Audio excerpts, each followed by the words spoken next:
हम लोग इकोनॉमिक्स यानी अर्थशास्त्र के पहले नंबर चैप्टर को पढ़ रहे थे, जिसका नाम है अर्थव्यवस्था एवं इसके विकास का इतिहास। और पिछले क्लास में हम आपको इस चैप्टर के बारे में कुछ महत्वपूर्ण चीज़ बताए थे जो आपके परीक्षा के लिए काफ़ी ज़्यादा महत्वपूर्ण है। यानी कि पिछले क्लास में हम आपको अर्थव्यवस्था के बारे में पूरे विस्तार रूप से बताए थे, जिसमें हम आपको अर्थव्यवस्था क्या है इसके बारे में पूरे अच्छे तरीके से समझाए थे। अर्थव्यवस्था को कितने भागों में बांटा गया है इसके बारे में भी बताए थे, और अर्थव्यवस्था कितने प्रकार के होते हैं इसके बारे में भी हम आपको विस्तार से बता दिए थे। और इसके अलावा अर्थव्यवस्था का विकास कैसे हुआ इसके बारे में भी हम आपको बता रहे थे, जिसमें हम आपको आर्थिक विकास के बारे में बता दिए थे।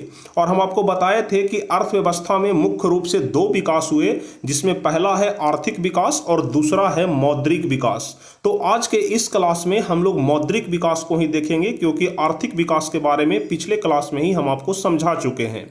तो आज हम लोग मौद्रिक विकास के बारे में समझेंगे, यानी कि मुद्रा का विकास कैसे हुआ इसी के बारे में आज हम लोग पढ़ेंगे। तो चलिए बिना समय गवाए हम लोग शुरू करेंगे, लेकिन उसके पहले यदि आप लोग चैनल पर नए हैं तो चैनल को जरूर सब्सक्राइब कर दीजिएगा, ताकि आगे के भी हर एक वीडियो का नोटिफिकेशन आपको मिल सके। और यदि आपको वीडियो अच्छा लगे तो इसको लाइक भी जरूर करिएगा।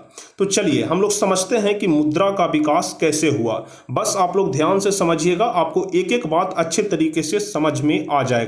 तो चलिए सबसे पहले हम लोग चलते हैं कि जिस समय रुपया पैसा नहीं चलता था, यानी कि मुद्रा का निर्माण नहीं हुआ था, उस समय कैसे लेन देन होता था। तो सबसे पहले जो लेन देन होता था वह वस्तु विनिमय प्रणाली के माध्यम से होता था। वस्तु विनिमय प्रणाली कहने का मतलब हुआ कि वस्तु से वस्तु को बदल दिया जाता था। जैसे मान लिया जाए कि हमारे पास चावल है और किसी के पास गेहूं है, और हमको जरूरत है गेहूं का और उसको जरूरत है चावल का। तो क्या करते थे कि हम उसको चावल ले जा करके दे दिए और वो हमको गेहूं दे देता था।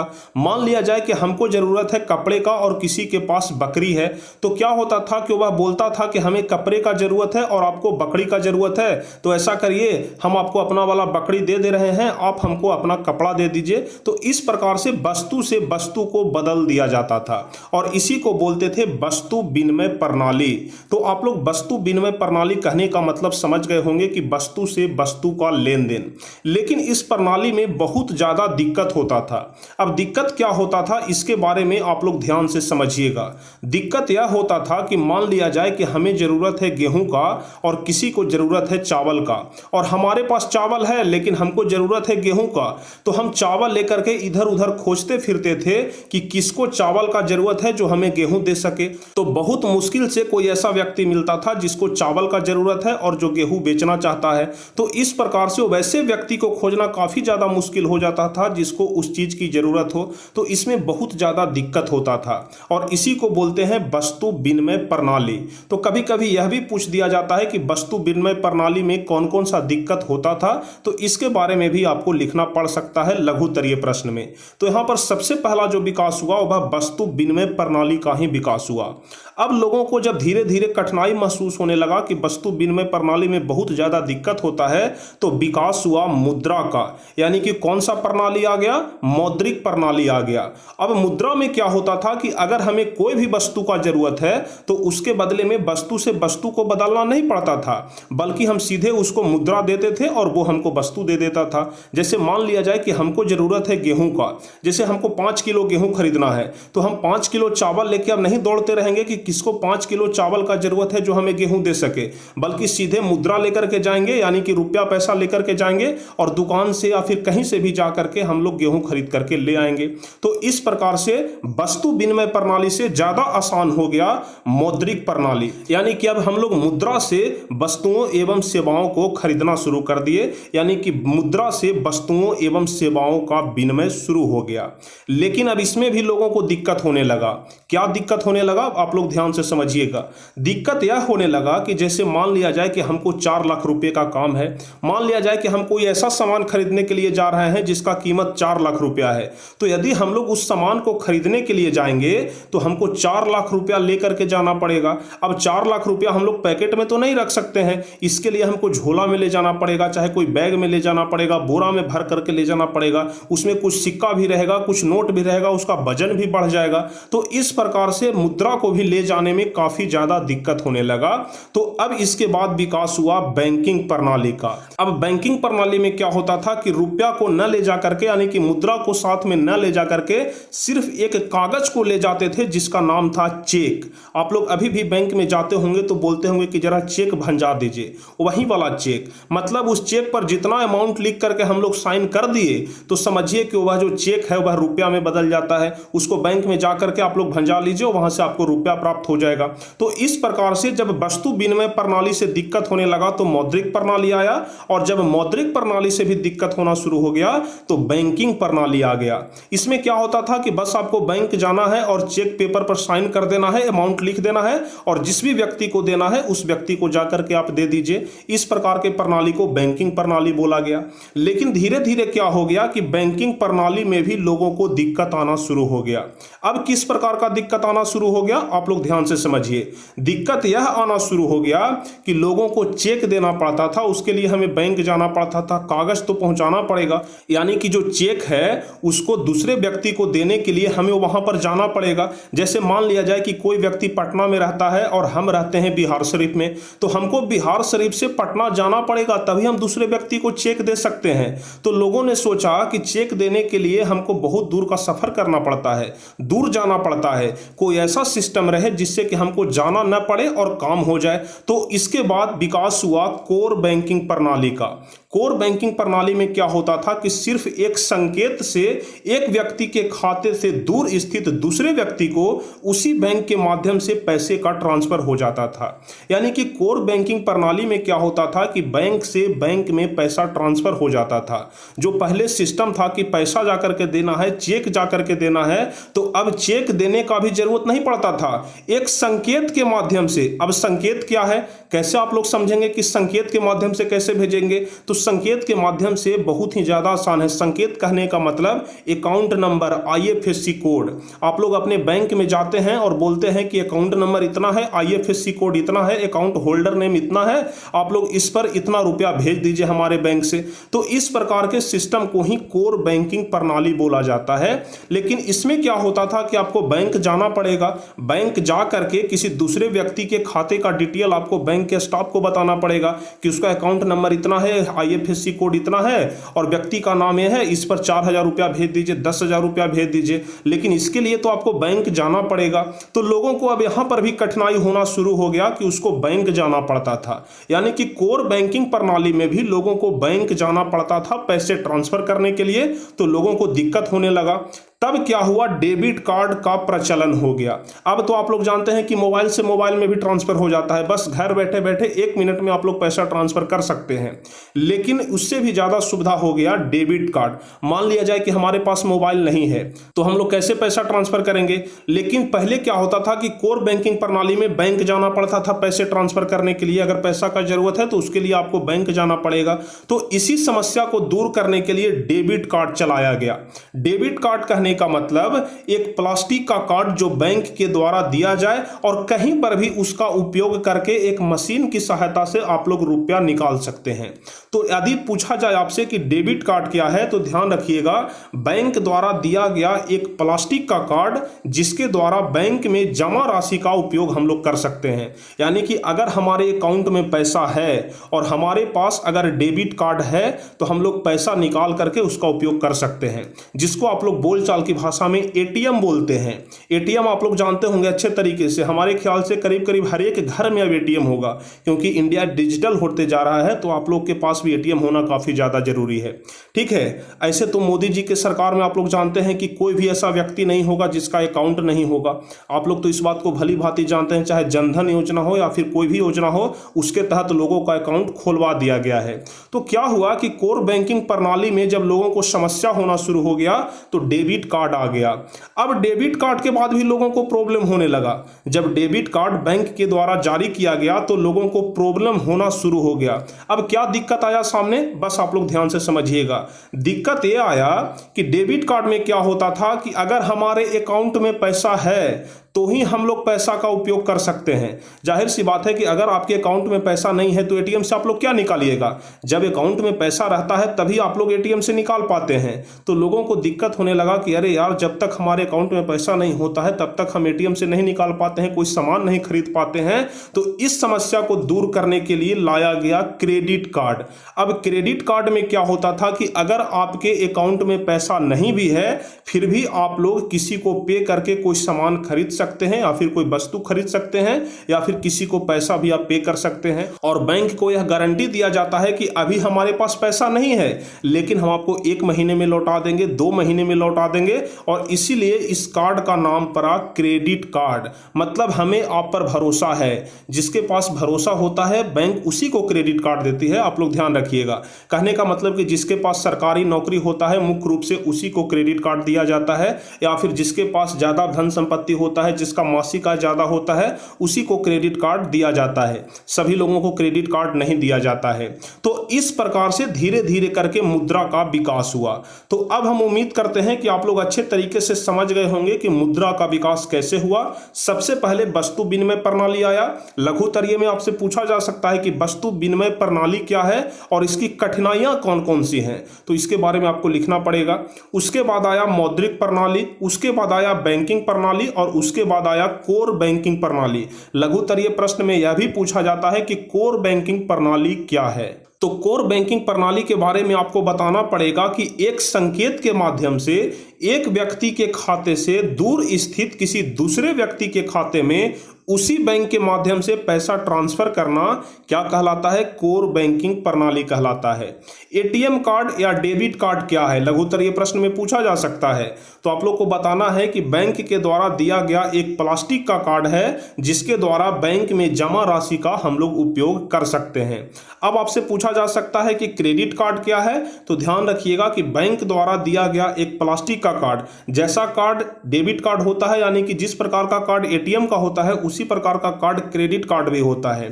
तो हम लोग लिखेंगे कि बैंक द्वारा दिया गया एक प्लास्टिक का कार्ड जिसके आधार पर उसके धारक द्वारा पैसे तथा वस्तु प्राप्त कर लेना। यानी कि जो धारक है, यानी कि जब हमें बैंक क्रेडिट कार्ड दे दिया तो हम किसी से भी वस्तु खरीद सकते हैं और जब भी हमें पैसा होगा 1 महीने बाद 2 महीने बाद हम बैंक को चुका देंगे। तो इसे ही कहते हैं क्रेडिट कार्ड। तो उम्मीद करते हैं कि मौद्रिक प्रणाली के बारे में आप लोग समझ गए होंगे। अब चलिए अगला नंबर प्रश्न देख लेते हैं जो कि काफी महत्वपूर्ण प्रश्न है। राष्ट्रीय आय क्या है, लघुतरीय का VVI क्वेश्चन है, आप लोग ध्यान रखिएगा। बार बार यह वाला प्रश्न पूछा जाता है कि राष्ट्रीय आय क्या है। तो आप लोग ध्यान से समझिएगा कि राष्ट्रीय आय क्या है। कह रहा है कि किसी देश में 1 वर्ष की अवधि में उत्पादित सभी वस्तुओं एवं सेवाओं के मौद्रिक मूल्य के योग को राष्ट्रीय आय कहा जाता है। अब आप लोग इसको एक एग्जाम्पल के माध्यम से समझिए। कह रहा है कि 1 वर्ष की अवधि में यानी कि 1 साल में उत्पादित सभी वस्तुओं, यानी कि एक देश में जितने सारे भी वस्तुओं का उत्पादन हुआ या फिर सेवा का उत्पादन हुआ और सभी के मौद्रिक मूल्य के योग को क्या कहा जाता है, राष्ट्रीय आय कहा जाता है। अगर आपको समझ में नहीं आ रहा है तो आप लोग इस प्रकार से समझिए। जैसे मान लिया जाए कि आपके घर का अगर निकालना रहे कि आपके घर का मासिक आय या फिर सालाना आय कितना है, तो आप लोग कैसे निकालते हैं? सिर्फ जो कमाई होता है उसी को निकालते हैं? नहीं। अगर मान लिया जाए कि आपके पास खेत है तो उसमें धान होता है, गेहूं होता है, मकई होता है, इसके अलावा और भी बहुत ज्यादा फसल होते हैं। तो मान लिया जाए कि आपके पास सालाना 2 लाख रुपए का जो है वह फसल उग जाता है।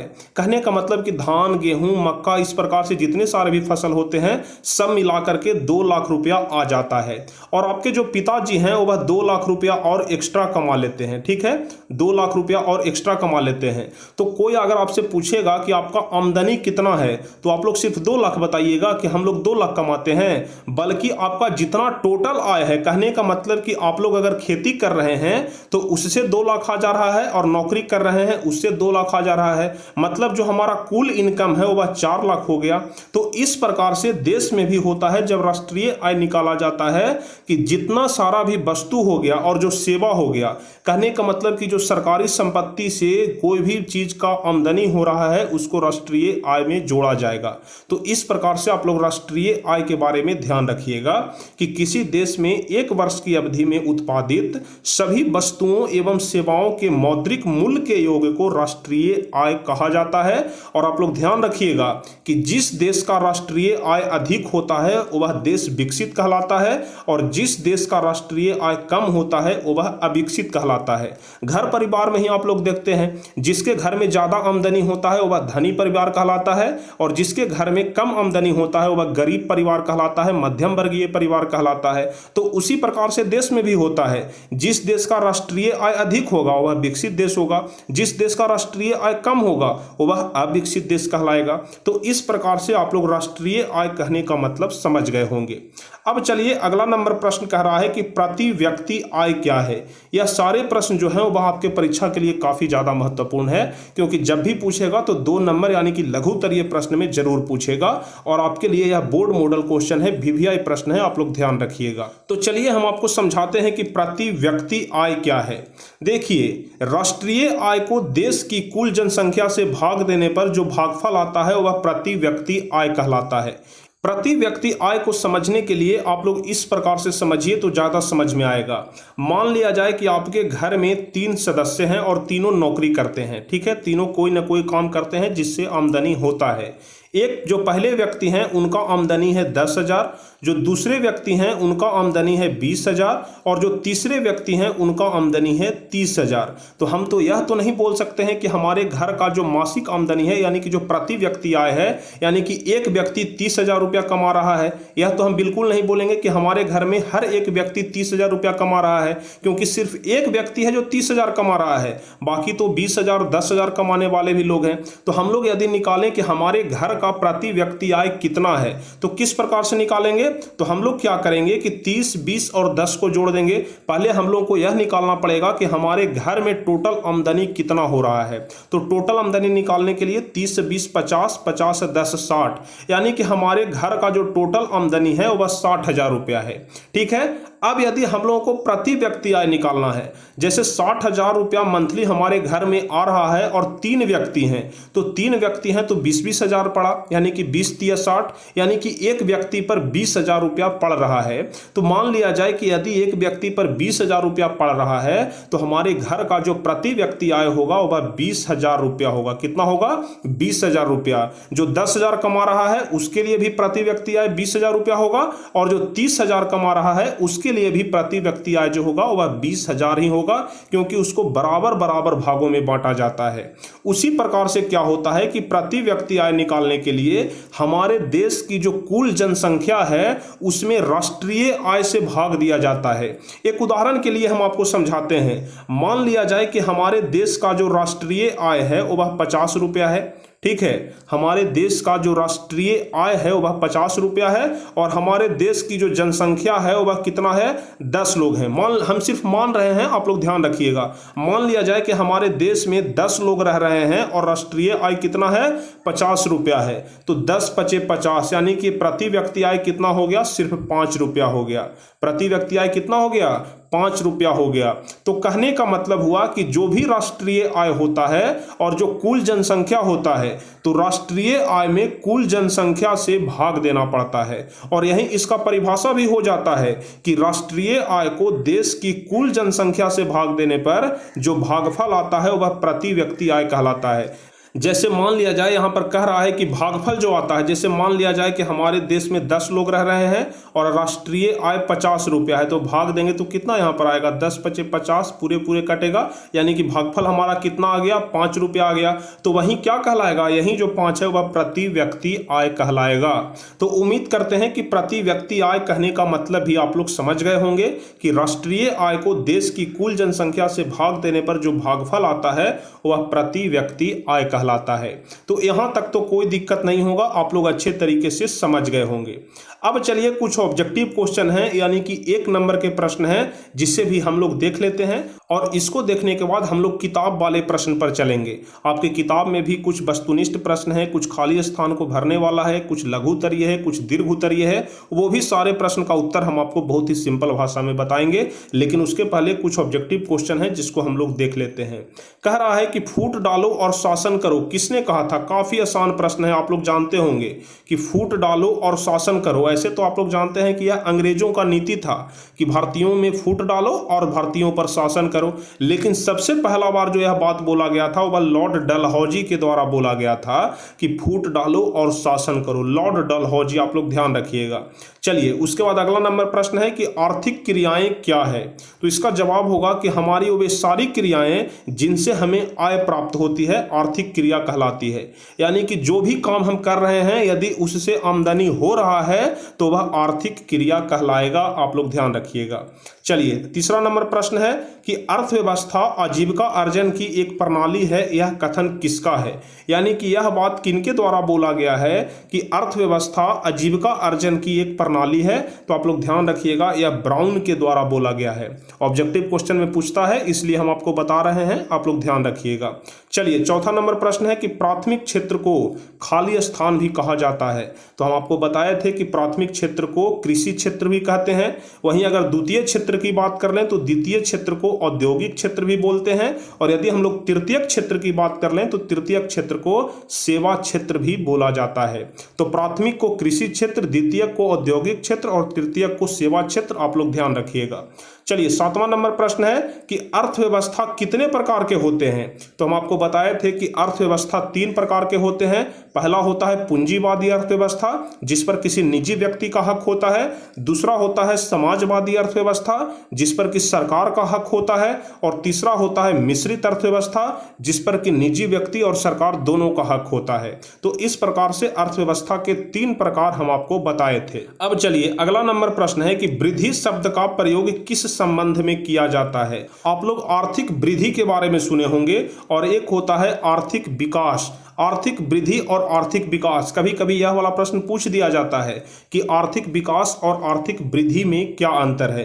तो ध्यान रखिएगा, जो आर्थिक विकास होता है वह विकासशील देशों के लिए प्रयोग किया जाता है, लेकिन जो आर्थिक वृद्धि होता है वह विकसित देशों के लिए प्रयोग किया जाता है। यानी कि जो आर्थिक विकास हो गया वह विकासशील देशों के लिए, जो आर्थिक वृद्धि हो गया वह विकसित देशों के लिए।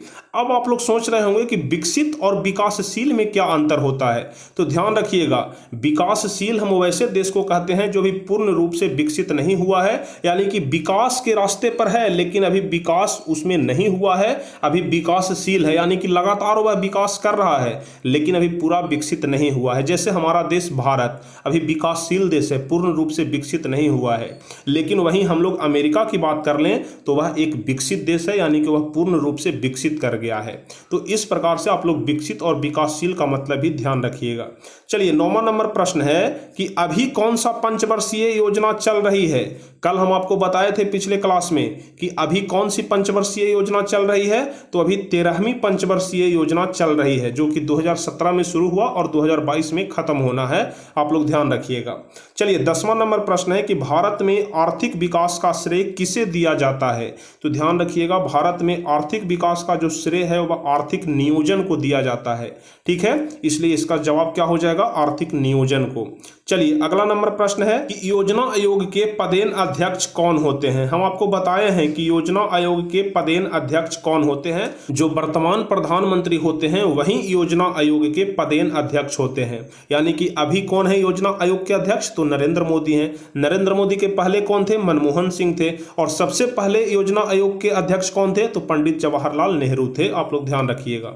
चलिए 12वां नंबर प्रश्न, 2004 में भारत की प्रति व्यक्ति आय कितना था?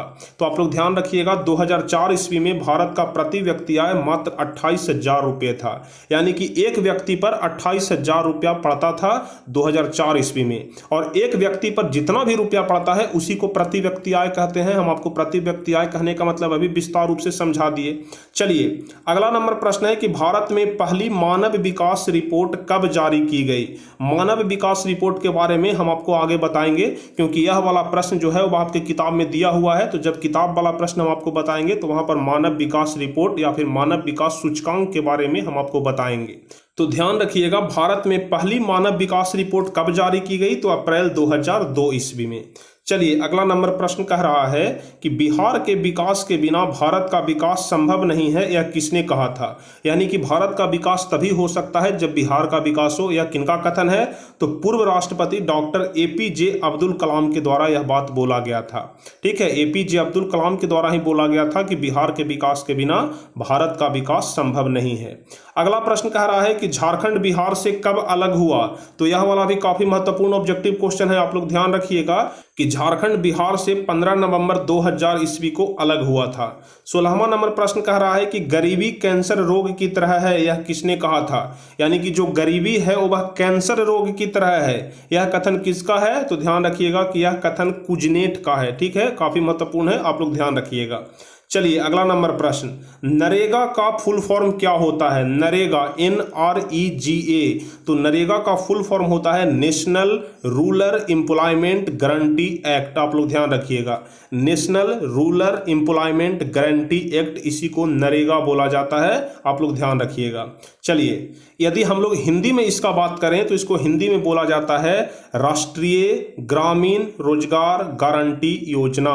यानी कि नेशनल का मतलब राष्ट्रीय, रूरल का मतलब ग्रामीण होता है, एम्प्लॉयमेंट का मतलब क्या होता है? रोजगार होता है, गारंटी का मतलब तो गारंटी आप लोग जानते हैं, और एक्ट का मतलब योजना भी हम लोग बोल सकते हैं। तो राष्ट्रीय रोजगार गारंटी योजना, ठीक है, राष्ट्रीय ग्रामीण रोजगार गारंटी योजना नरेगा का पूरा नाम होता है, ध्यान रखिएगा। चलिए कह रहा है कि शब्द संक्षेप को पूरा करें। यहां पर कुछ फुल फॉर्म दिया गया है जो आपके लिए काफी महत्वपूर्ण है, आप लोग ध्यान रखिएगा। चलिए कह रहा है कि सीबीएस का फुल फॉर्म क्या होता है? तो सीबीएस का फुल फॉर्म होता है कोर बैंकिंग सिस्टम, जो अभी हम आपको बता रहे थे कोर बैंकिंग प्रणाली के बारे में, उसी को शॉर्ट में सीबीएस बोलते हैं। एनडीसी का फुल फॉर्म होता है नेशनल डेवलपमेंट काउंसिल, इसको भी आप लोग ध्यान रखिएगा। ठीक है, नेशनल डेवलपमेंट काउंसिल। ईडी का फुल फॉर्म होता है इकोनॉमिक डेवलपमेंट। चलिए एनआई का फुल फॉर्म नेशनल इनकम, जिसको कि राष्ट्रीय आय भी बोलते हैं, तो इसको शॉर्ट में एनआई बोलते हैं। पीसीआई का मतलब होता है पर कैपिटल इनकम। ठीक है, पर कैपिटल इनकम, ध्यान रखिएगा। चलिए डब्ल्यूडीआर का मतलब होता है वर्ल्ड डेवलपमेंट रिपोर्ट। ठीक है, वर्ल्ड डेवलपमेंट रिपोर्ट। चलिए एचडीआई ह्यूमन डेवलपमेंट रिपोर्ट या फिर ह्यूमन डेवलपमेंट इंडेक्स इसको बोलते हैं, जिसको अभी हम आपको बता रहे थे मानव विकास सूचकांक। ठीक है, मानव विकास सूचकांक, ह्यूमन डेवलपमेंट इंडेक्स। एचडीआर का मतलब होता है ह्यूमन डेवलपमेंट रिपोर्ट। उसके बाद है यूएनडीपी, तो यूएनडीपी का फुल फॉर्म होता है यूनाइटेड नेशन डेवलपमेंट प्रोग्राम। ठीक है, यूएनडीपी, ध्यान रखिएगा, यूनाइटेड नेशन डेवलपमेंट प्रोग्राम। उसके बाद 10वां है जीडीआई, तो जीडीआई का मतलब होता है ग्रॉस डेवलपमेंट इंडेक्स या फिर जेंडर डेवलपमेंट इंडेक्स, ध्यान रखिएगा। उसके बाद है एचपीआई, तो एचपीआई का फुल फॉर्म होता है ह्यूमन पॉवर्टी इंडेक्स। ठीक है, ह्यूमन पॉवर्टी इंडेक्स। चलिए उसके बाद है सीएसओ, तो सीएसओ कहने का मतलब होता है सेंट्रल स्टैटिस्टिक्स ऑर्गेनाइजेशन। ठीक है, सीएसओ सेंट्रल स्टैटिस्टिक्स ऑर्गेनाइजेशन।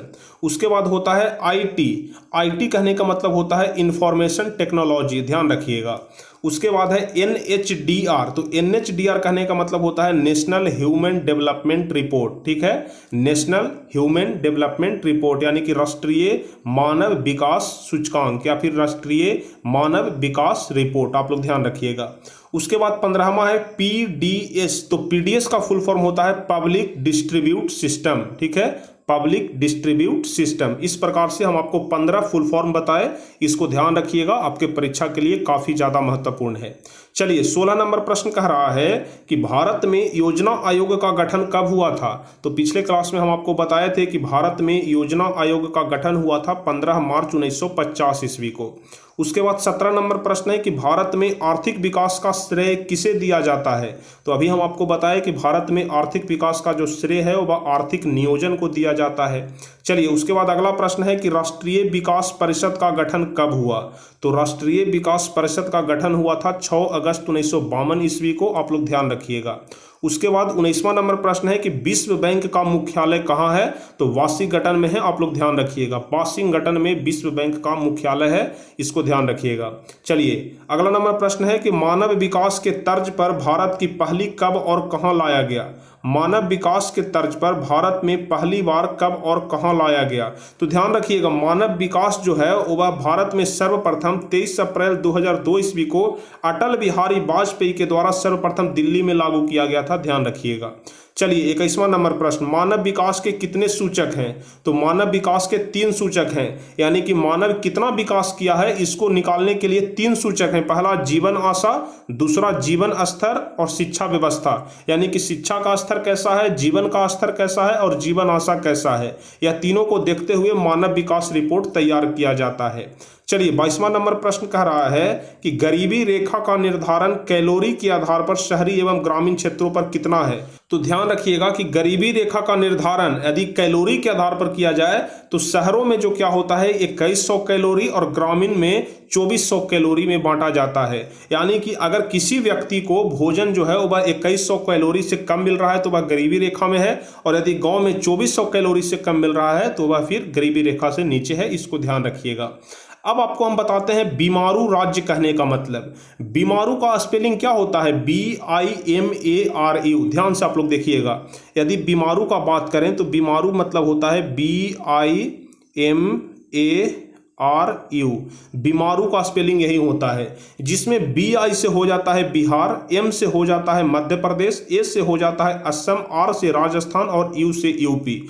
इसी चीज को यहाँ पर लिखा गया है कि बीमारू राज्य कौन कौन से हैं। तो बीमारू राज्य याद करने का बहुत ही ज्यादा सिंपल ट्रिक है, BI से बिहार, M से मध्य प्रदेश, A से आसाम, R से राजस्थान और U से यूपी। तो आज के बाद से यदि आपसे पूछा जाता है कि बीमारू राज्य कौन कौन है तो बस आपको बीमारू का स्पेलिंग लिखना है BIMARU, और आपको बता देना है कि BI से बिहार, M से मध्य प्रदेश, A से आसाम, R से राजस्थान और U से उत्तर प्रदेश होता है। तो यहाँ तक हम आपको 23 महत्वपूर्ण ऑब्जेक्टिव क्वेश्चन बताए जो आपके लिए मोस्ट इंपॉर्टेंट था।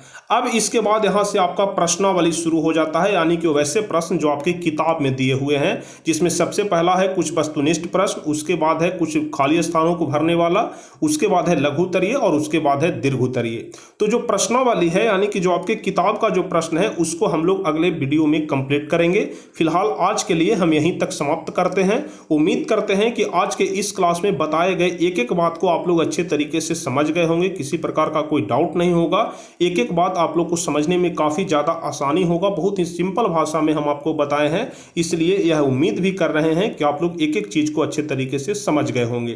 तो यदि आप लोग एक एक चीज़ को अच्छे तरीके से समझ गए हैं तो फटाफट से वीडियो को लाइक कर दीजिए और कमेंट में ज़रूर बताइएगा कि आज जो कुछ भी हम आपको बताए हैं वह कैसा लगा, कितने अच्छे तरीके से समझ में आया। और यदि आपको वीडियो अच्छा लगा हो तो वीडियो को लाइक करिएगा, अपने दोस्तों के बीच शेयर करिएगा, और जो भी स्टूडेंट चैनल पर नए हैं, पहली बार वीडियो देख रहे थे या फिर पहली बार इस क्लास के साथ जुड़ रहे हैं तो चैनल को जरूर सब्सक्राइब कर लीजिएगा, ताकि आगे के भी हर एक वीडियो का नोटिफिकेशन आपको मिल सके और आप लोग अपने बोर्ड की तैयारी बेहतर कर सकें।